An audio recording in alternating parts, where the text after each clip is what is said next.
Here is a hard truth. James Watt did not invent the steam engine. By the time he was born, the engine was already 80 years old, and it was a disaster.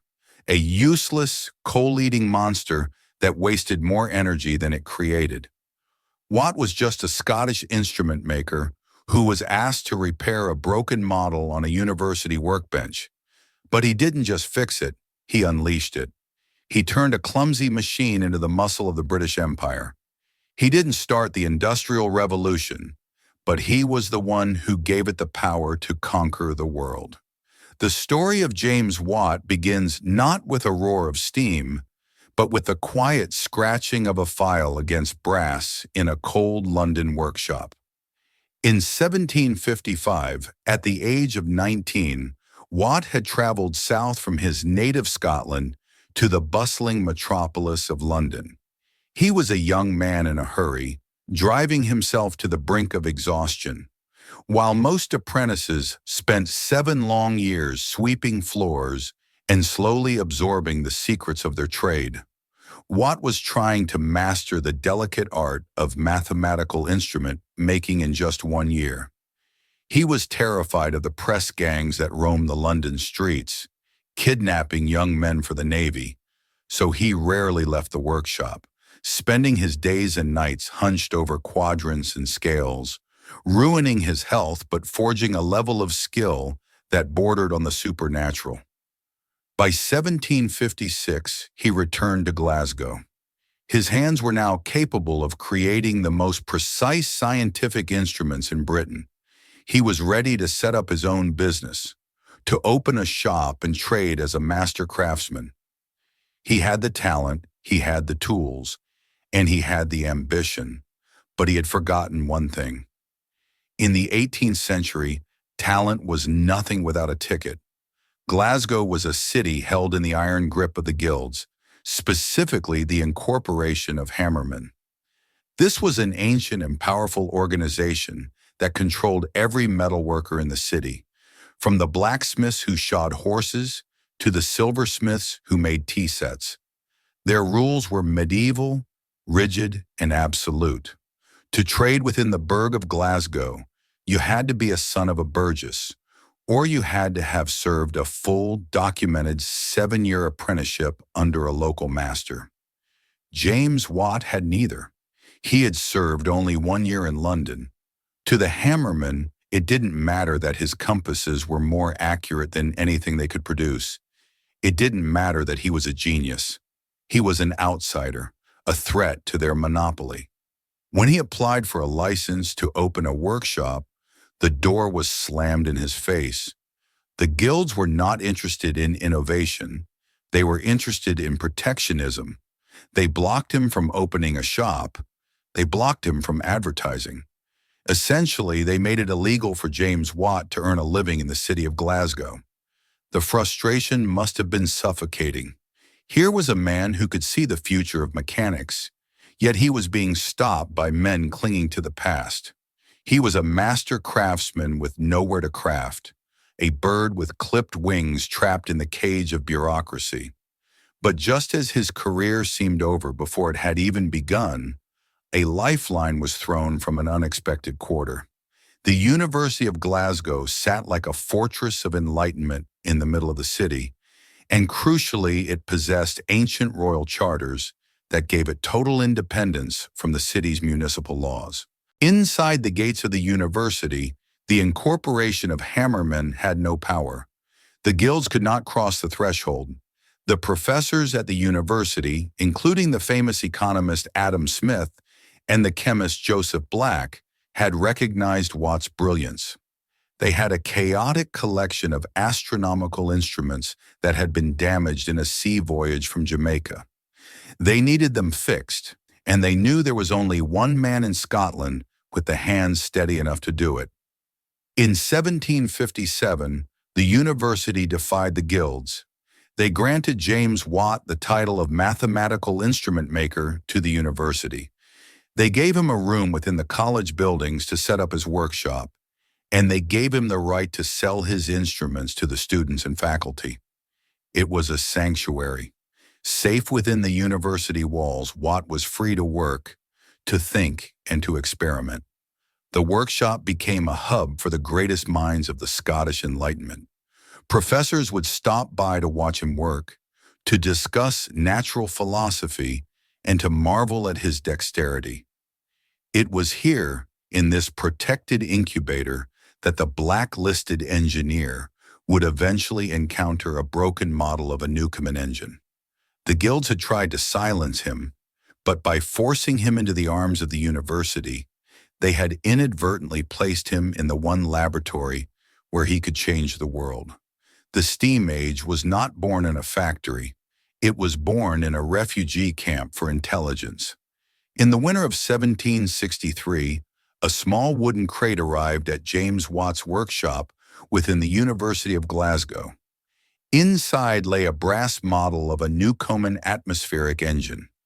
It belonged to the university's natural philosophy class, and it had been broken for years. The professors hoped that their new instrument maker could simply repair the mechanics and get it running for demonstrations. They treated it as a simple handyman's job. But when Watt unpacked the device and fired up the boiler, he didn't just see a broken toy, he saw a crime against physics. The Newcomen engine was, at the time, the pinnacle of human engineering. But it was a crude and hungry beast. It worked on a principle that was shockingly inefficient. To create a vacuum and pull the piston down, the cylinder had to be filled with steam and then immediately sprayed with cold water to condense that steam. This meant the metal cylinder was being heated up and cooled down, thousands of times a day. Watt ran the model and watched in horror. It was a glutton. It devoured steam. It required an ocean of boiling water just to keep the piston moving for a few minutes.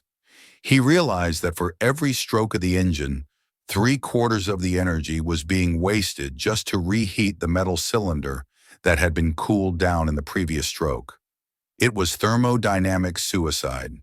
It was in essence like trying to keep a house warm by setting the furniture on fire, then extinguishing it with a fire hose, and then immediately trying to light it again. For 2 years, this problem consumed him. Watt was not a man who could walk away from a puzzle.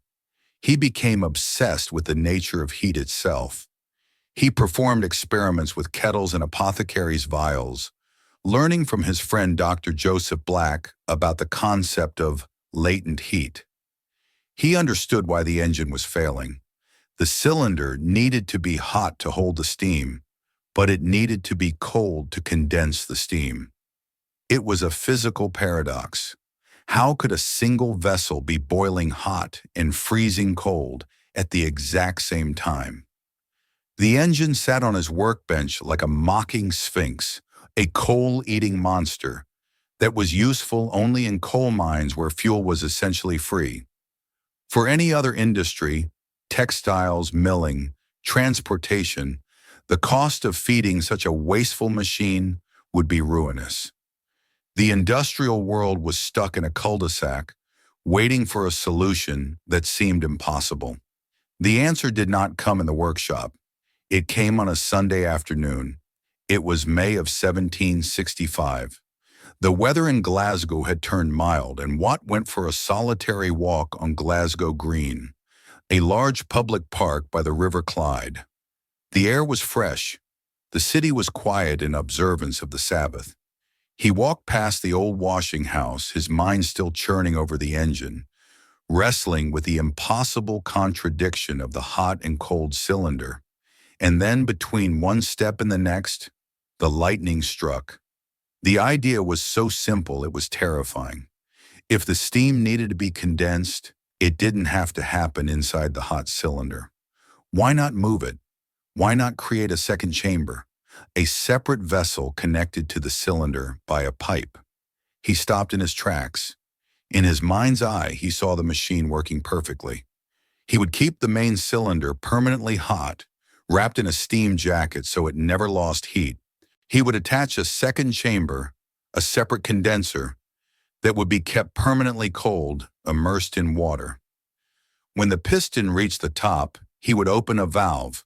The steam, seeking a vacuum, would rush out of the hot cylinder and into the cold condenser, where it would turn to water instantly, creating the suction needed to pull the piston down. The main cylinder would never touch cold water.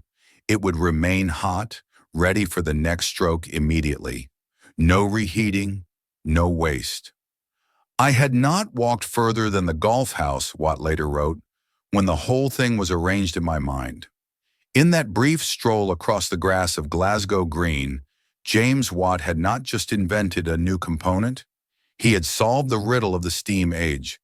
He had turned a machine that was merely a pump into a prime mover that could power the world. He didn't shout, "Eureka!" He didn't run naked through the streets like Archimedes.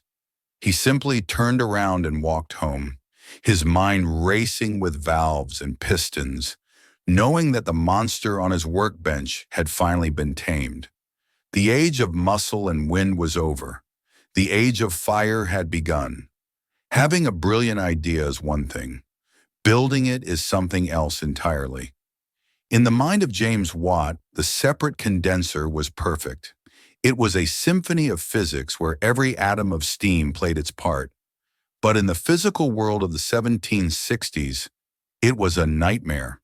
Watt ran headfirst into a wall that destroys more inventors than we care to admit: the limitations of reality. To make his engine work, he needed a piston that fit inside a cylinder so tightly that not a wisp of steam could escape. But he also needed it to move freely.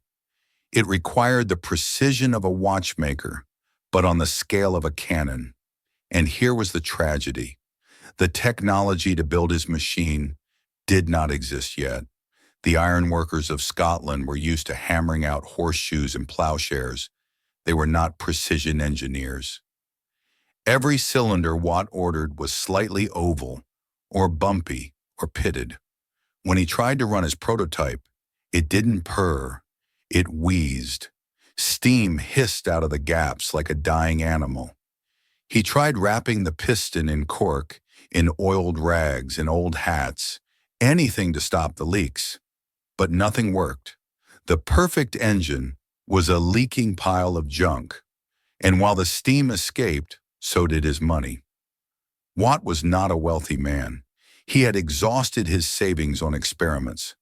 Desperate, he entered into a partnership with John Roebuck, an industrialist who owned the Kinneal coal mines. Roebuck paid off Watt's debts in exchange for 2/3 of the patent. It seemed like a lifeline, but it was an anchor. Roebuck was a risk-taker who was already swimming in debt himself. He couldn't afford the high-precision tools Watt needed, so the great inventor was forced to do the unthinkable. He had to get a job. For 8 long years, the steam engine was pushed into the shadows. James Watt spent his 30s not in a laboratory, but standing in the freezing rain of the Scottish Highlands, working as a surveyor. He mapped out routes for canals that would never be built. He measured the depth of harbors. He trudged through bogs and climbed granite peaks, battling the relentless drizzle and the biting wind. It is a heartbreaking image. The man who held the key to the industrial future in his brain was wasting his prime years measuring mud. He wrote letters to his friends filled with a dark melancholy. He called his engine "my old obsession," a curse that he couldn't quite shake, but couldn't make work. He fell into a deep depression, describing his mental state as being pursued by the black dog. He was convinced he was a failure, a man who had flown too close to the sun and burned his wings. But the universe was not done breaking him. In 1773, while Watt was away in the Highlands surveying a route through the gloom of the Caledonian Canal, he received a letter. His wife Peggy, the woman who had supported him through his manic obsession, the mother of his children, had died in childbirth. The news shattered him. He rushed home, but he was too late. He stood in his empty house in Glasgow, the silence deafening. He had no wife. He had no money. He had a workshop full of rusted iron that didn't work, and he was 37 years old. In the 18th century, that was already middle age. To compound the misery, his partner, John Roebuck, finally went bankrupt. The creditors circled Roebuck's estate like vultures, picking over the bones of his business. When they came to assess the value of Roebuck's share in Watt's steam engine, they looked at the leaking cylinder, the pile of sketches, and the frustrated inventor, and they wrote down its value as 1 farthing. 0. The engine that would one day power the entire British Empire, the machine that would drive ships across the Atlantic and trains across continents, was valued at absolutely nothing. It was considered scrap metal. James Watt stood at the absolute bottom of the pit. He wrote to a friend, "I am heartsick of this country." He considered emigrating to Russia to leave the engine behind and disappear into obscurity. The flame was not just flickering, it was out, or so it seemed. But destiny has a strange way of intervening just when the night is darkest. History is full of great inventors who died in the poorhouse, geniuses who had the vision but lacked the capital, the drive, or the sheer brutality required to force a new idea into an old world. James Watt should have been one of them. By 1774, he was a broken man. His engine was a rusting heap of iron in a shed. His patent was ticking away towards expiration, and his spirit was crushed. But in the narrative of human progress, there are moments when the stars align, when the introvert meets the extrovert, when the scientist meets the salesman. For James Watt, that moment came in the form of a man named Matthew Boulton. Boulton was everything Watt was not.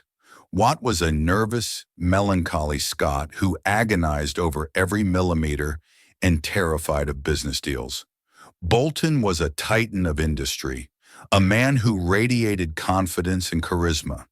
He was based in Birmingham, a city that was rapidly becoming the workshop of the world. While London was for politicians and poets, Birmingham was for makers. It was a city of toys, buckles, buttons, and guns, a place where the air tasted of sulfur and the ground shook with the rhythm of trip hammers. Boulton owned the Soho Manufactory. It wasn't just a factory, it was a palace of industry, a massive building that employed hundreds of skilled craftsmen. Boulton didn't see the world in terms of problems. He saw it in terms of markets. When he looked at Watt's failed engine, he didn't see a leaky cylinder. He saw the engine that would drive his factory and every other factory in England. In 1775, Boulton made his move. He bought out the bankrupt share of the patent from Roebuck. He didn't pay a farthing. He paid off Roebuck's massive debts, essentially buying James Watt out of slavery. He then summoned Watt to Birmingham. Imagine the culture shock. Watt left the gloom of the Scottish Highlands and stepped into the heat of the Soho Manufactory. Here he wasn't alone. He was surrounded by the finest metal workers in existence, men who could work iron with the precision of a jeweler. But Boulton offered more than just a workshop. He offered political muscle. He realized that Watt's original patent had only a few years left to run. It wasn't enough time to develop the engine and make a profit. So Boulton went to London. He walked into the halls of Parliament. He dined with MPs. He charmed the aristocracy, and he secured an unprecedented act of Parliament extending Watt's patent for another 25 years, until the year 1800. It was a masterstroke. He had bought Watt time, a quarter of a century to perfect the machine without fear of competition. With the legal ground secured, the work began in earnest. The dynamic was electric. Watt was the perfectionist, fretful and cautious. Boulton was the visionary, pushing, encouraging, and financing. When Watt complained about a technical snag, Boulton would pour him a glass of wine and tell him to think bigger. He famously told a visitor to his factory, I sell here, sir, what all the world desires to have: power. And finally, the technical barrier that had plagued Watt for a decade was smashed. Not by Watt himself, but by Bolton's network. They brought in John Wilkinson, an ironmaster who had invented a new machine for boring cannon barrels. Wilkinson used his cannon bore to cut the cylinder for the steam engine. The result was a revelation. The cylinder was true. It didn't leak. The piston glided inside it with a seal so tight that Watt said it couldn't even pass a shilling coin. In 1776, the first Bolton and Watt engines began to puff. They didn't wheeze. They roared. They pumped water out of mines at a rate that stunned the observers. The old obsession was no longer a dream. It was a commercial reality. James Watt had provided the genius, but Matthew Bolton had provided the stage. The darkness of the previous decade evaporated, replaced by the white smoke of the Birmingham furnaces. The world was about to speed up, and it would never slow down again. By 1780, the partnership of Bolton and Watt had achieved what seemed impossible. They had created an engine that worked. It was efficient, it was powerful, and it was already draining the deep, flooded mines of Cornwall. But Matthew Bolton was not a man who was satisfied with pumping water. He looked at the landscape of Great Britain and he saw a much bigger prize: the textile industry.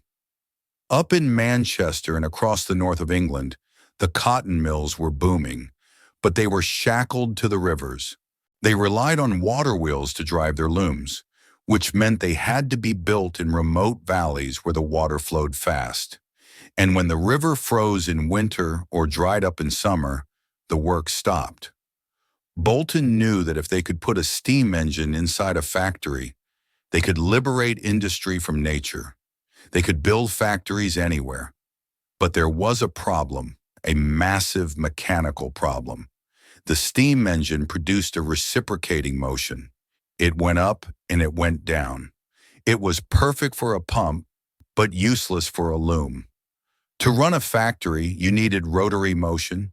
You needed a wheel to turn round and round, smoothly and constantly. The solution seemed obvious: use a crank.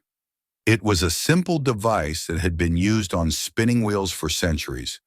But in a twist of corporate espionage that rivals any modern thriller, Watt was blocked. A spy had infiltrated their workshop, stole the idea of using a crank on a steam engine, and sold it to a rival named James Pickard. Pickard promptly patented the crank. It was a simple ancient mechanism, but now, if Watt used it, he would have to pay a fortune to a thief. Watt was furious, but anger is a powerful fuel for a genius. He refused to pay. Instead, he decided to invent his way out of the trap. In 1781, he unveiled the Sun and Planet gear. It was a solution of dazzling complexity and elegance. Instead of a simple crank, Watt attached a cogwheel to the end of the connecting rod. This was the planet. As the rod moved up and down, this cog revolved around a second central cogwheel, the sun, which was attached to the drive shaft. It bypassed the patent completely. But it did something else. It actually made the flywheel spin twice as fast as the engine stroke. It was better than the crank. Watt had been forced to innovate, and he had accidentally improved the machine. But he didn't stop there. The 1780s became a blur of invention, a montage of mechanical brilliance that transformed the engine from a brute into a ballerina. In 1782, he introduced the double-acting engine. Until this point, steam engines were only powerful one way. The steam pushed the piston down, and gravity pulled it back up. It was jerky and uneven. Watt changed the game. He created a system of valves that injected steam on both sides of the piston. Steam pushed it down, and steam pushed it back up. Suddenly, the engine had twice the power, and the motion was as smooth as silk. It was a continuous flow of energy that was perfect for delicate machinery. Then came the problem of the connection. How do you connect a stiff piston rod pushing up and down to a beam that is rocking in an arc? The stress would snap the metal. In 1784, Watt sketched out the parallel motion linkage. It was a series of connected bars that guided the piston rod in a perfect straight line while the beam moved in a curve. It was pure geometry in motion. Years later, Watt would look back on his life and say that of all his inventions, this was the one he was most proud of. He called it the most beautiful piece of mechanism I have ever invented. And finally, in 1788, he added the brain, the centrifugal governor. As factories grew, they needed constant speed. If the engine ran too fast, it could tear the delicate cotton threads. If it ran too slow, the looms would stall. You couldn't have a man standing there adjusting the valve every second. So Watt adapted a device from windmills. He attached two heavy metal balls to a spindle. As the engine sped up, centrifugal force made the balls fly outward, which mechanically closed the steam valve, slowing the engine down. If it slowed too much, the balls dropped, opening the valve and speeding it up. It was the first instance of true automation, a feedback loop where the machine regulated itself without human intervention. By the end of the decade, the transformation was complete. The Boulton and Watt engine was no longer a wheezing beast huddled at the mouth of a coal pit. It was a sophisticated, self-regulating, double-acting powerhouse. It moved from the mines to the mills. It drove the spinning jennies of Manchester, the flour mills of London, and the breweries of Burton. James Watt had not just built a machine, he had built the beating heart of the British economy. The guilds had tried to stop him, the patent trolls had tried to block him, but with every obstacle, he had simply added another gear, another valve, and another revolution. The world was now moving to his rhythm, and it was picking up speed. Success breeds envy, and in the cutthroat world of the Industrial Revolution, envy quickly turned into theft. By the 1790s, James Watt was no longer the struggling surveyor in the rain. He was a wealthy man. The Boulton and Watt engines were pumping out the water that kept Britain dry and driving the looms that clothed the world. But with every engine they sold, a shadow grew. Rival engineers looked at Watt's separate condenser and didn't see a masterpiece of physics. They saw a monopoly. They whispered in the coffee houses of London and the tin mines of Cornwall. Why should one man own the rights to steam? Why should they pay royalties to a Scotsman for a machine they could build themselves?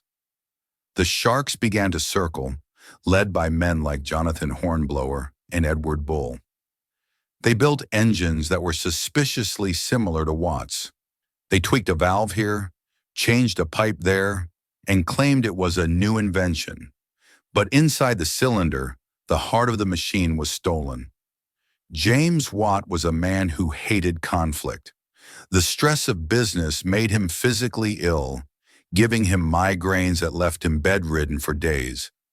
But he hated thieves even more. The 1790s became a decade not of invention, but of litigation. Boulton and Watt launched a legal crusade that would have exhausted a lesser company. They turned the courts of England into a battlefield. The case of Boulton and Watt versus Hornblower and Bull became the sensation of the era. It wasn't just a dispute over money, it was a war over the very concept of intellectual property. The judges were baffled. They were men of Latin and law, not steam and iron. They struggled to understand the complex thermodynamics of the separate condenser. Watt had to become a teacher, explaining the nature of the vacuum to men in powdered wigs. It was grueling, it was expensive, and it was bitter. But in 1799, the final verdict came down. The judges ruled in Watt's favor, affirming that his patent was valid. It was a total victory. The pirates were crushed, and the monopoly was secured until the very last day of the patent in 1800. But amidst this legal storm, Watt's obsession with efficiency produced one of his most surprising and enduring inventions. Consider the paperwork. Between the lawsuits, the technical diagrams, and the constant correspondence with Bolton, Watt was writing thousands of letters. In the 18th century, if you wanted a copy of a letter, you had to rewrite it by hand or pay a clerk to do it. It was slow, it was tedious, and for a man like Watt who valued every second, it was a crime against time. So he invented a way to clone his handwriting. In 1780, he patented the letter copying press. It was a deceptively simple device. You wrote your letter with a special ink containing gum arabic and sugar. You then placed a thin, damp sheet of tissue paper over the fresh letter and ran it through a pair of rollers. The pressure forced the ink to bleed through the back of the tissue paper, creating a perfect mirror image copy that could be read from the other side. It sounds mundane today, but in 1780, this was magic. Walk into any counting house, law firm, or government office in London in the 19th century, and you would smell the damp tissue paper and the sharp tang of the ink. You would hear the squeak of the Watt press rollers. This wasn't a steam engine changing the landscape. This was a machine changing the information age. It was the great-grandfather of the photocopier, and it was so perfect that it remained standard office equipment well into the 20th century. Even Thomas Jefferson used one. James Watt had effectively invented the modern office. But the partners knew that patents and copying machines weren't enough. They needed a physical fortress. For years, they had relied on suppliers like John Wilkinson to bore their cylinders and cast their parts. But suppliers could be unreliable. They could steal secrets, or they could sell to rivals. Bolton and Watt decided to close the loop. In 1795, they broke ground on the Soho foundry in Smethwick. This was not just another workshop. It was the world's first dedicated steam engine manufactory. It was designed with a level of vertical integration that would make Henry Ford jealous a century later. Raw iron came in at one end, and finished steam engines went out the other. They built row upon row of workers' cottages, created a canal spur to bring in coal, and instituted rigorous quality control. The Soho foundry was a statement. It said that Bolton and Watt were no longer just inventors holding a piece of paper. They were industrial titans. They didn't just own the idea of the steam engine, they owned the means of production. As the year 1800 approached, and the patent that had protected them for 25 years prepared to expire, they weren't afraid. They had the courts on their side, they had the most efficient office in Britain, and they had a factory that could outproduce anyone who dared to challenge them. The old obsession had become an empire. The year 1800 marked the end of an era. The great patent that had protected the Bolton and Watt monopoly for 25 years finally expired. The wolves of competition, who had been prowling at the gates for decades, were finally free to rush in. But they found the fortress empty. The old lions had retired. James Watt was 64 years old. He had fought the guilds, he had fought the bankruptcy courts, he had fought the laws of thermodynamics, and he had won. He handed the keys of the Soho foundry to his son, James Watt Jr., and retreated to his estate at Heathfield Hall, just outside Birmingham. But retirement for a mind like James Watt did not mean sitting in a garden chair. It meant returning to his first love, the solitary joy of making things with his own hands. High up in the attic of Heathfield Hall, he built a sanctuary, the Garrett Workshop. It was a small, cluttered room that smelled of oil, sawdust, and pipe tobacco. Here, the man who had powered the industrial world stripped off his velvet gentleman's coat and put on his old leather apron. For the next 19 years, this attic was the center of his universe. He didn't build steam engines anymore.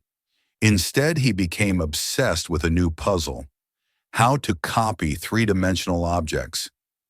He spent his final days inventing a sculpture copying machine, a complex arrangement of pantographs and drills that could trace a bust of Socrates or a Greek god and carve a perfect replica out of ivory or alabaster. It was delicate, quiet work, a stark contrast to the thunderous pistons that were currently transforming the cities of Manchester and Leeds below him. There is a haunting beauty to this image: the titan of the Industrial Revolution, huddled in a dusty attic, fiddling with gears and pulleys simply for the joy of it. He cooked his own meals in a frying pan on a small stove so he wouldn't have to interrupt his work to go downstairs for dinner. He was the Wizard of Heathfield, a living legend who had become a national treasure. But time is the one machine that cannot be stopped. On August 25th, 1819, at the age of 83, the engine finally stopped. James Watt passed away quietly at his home. The news rippled across the nation. It wasn't just the death of an engineer. It was the death of the man who had effectively invented the modern world. They didn't just bury him. They canonized him. He was offered a baronetcy by the government, a title of nobility, but he turned it down. He preferred to die as he had lived, a simple engineer. Yet the nation insisted on honoring him. A colossal marble statue of Watt was commissioned for Westminster Abbey, the holiest ground in England, the resting place of kings and poets. When the statue was unveiled, it was a shock. It was huge, dominating the chapel of St. Paul. It showed Watt sitting in a chair, deep in thought, a compass in his hand. The inscription on the pedestal, written by Lord Brougham, is considered one of the finest epitaphs in the English language. It reads that Watt was a man who enlarged the resources of his country, increased the power of man, and rose to an eminent place among the most illustrious followers of science and the real benefactors of the world. But the true monument to James Watt isn't in Westminster Abbey, and it isn't in the history books. After he died, his attic workshop at Heathfield was locked. His son ordered that nothing be touched. For over 100 years, it sat in silence. The frying pan still on the stove, the last piece of ivory still in the copying machine, the dust settling on the tools. It was a shrine to the moment the 18th century became the 19th. And look around you today. Every time you flip a light switch, you see his name on the bulb. 60 watts, 100 watts. The unit of power itself is named after him. He is the only engineer to be immortalized in the very language of energy. Every train that crosses a continent, every factory that hums, every turbine that spins is echoing the rhythm of that first leaking cylinder in Glasgow. James Watt did not just fix a steam engine. He took the heat of the earth and turned it into motion. He gave humanity the strength to reshape the planet. He found us working in the fields with horses, and he left us driving toward the stars with fire. The man is gone, but the machine he unleashed is still running, and it will never stop. Thank you for watching. Please subscribe to my channel, like and share to support me. See you in the next video. Have a good day.